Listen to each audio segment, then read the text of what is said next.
તમે જોઈ રહ્યા છો ન્યૂઝ1 ગુજરાત, સત્યની સાથે। બહુ સારી સંસ્થાઓ સોશિયલ વર્કર કરીને આજે ઘણા કદમો શેર કરી ચૂકી છે। આજે આપણી સાથે અહીંયા જ્યાં ઊભા છે ત્યાં એક નરોડા અને નિકોલની વચ્ચે જે છે ત્યાં આગળ એક નાઇટ ટુર્નામેન્ટનું આયોજન છે, મહિલા ટુર્નામેન્ટનું આયોજન છે।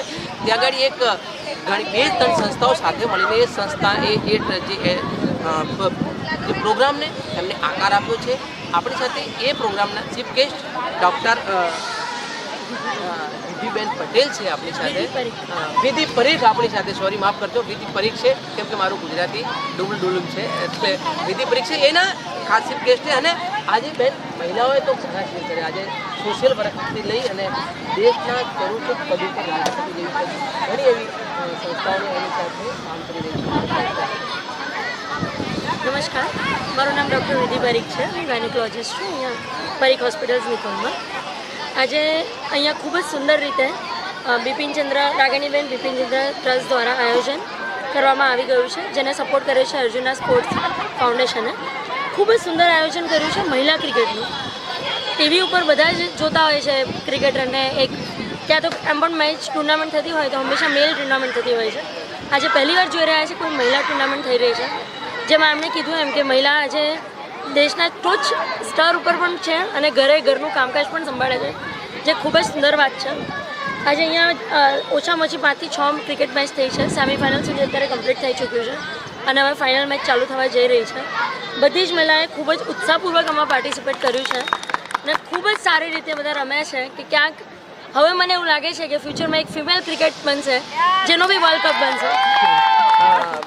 પારિકબેન, ખાસ કરીને તમે કીધું કે મહિલાઓ ઘણા એવા શેર કરે છે, મેં પણ કીધું કે અને મહિલાઓ જે અત્યારે જે અમને અહીંયા ટીમ છે, હવે સીધી આવીએ છે મહિલાઓની વાતચીત ઉપર, કેમ કે દેશનું સર્વોચ્ચ પદ ઉપર રાષ્ટ્રપતિ છે, મહિલા આયોગ છે, આ બધા।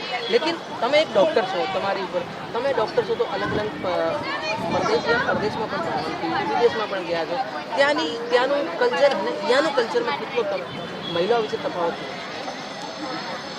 વિદેશમાં હોય કે દેશમાં, બંને જગ્યાએ મહિલાઓ 100% અત્યારે ટોપ ઉપર જ છે, પણ ફરક ખાલી એટલો છે કે આપણા દેશમાં મહિલાઓ ઘર અને બહાર બંને સંભાળે છે, જે વિદેશમાં એમાં એ લોકોને ઇક્વલ પાર્ટિસિપેટ મળે છે કે ત્યાં આગળ પુરુષ અને મહિલા ભેગા થઈને ઘર ચલાવે છે।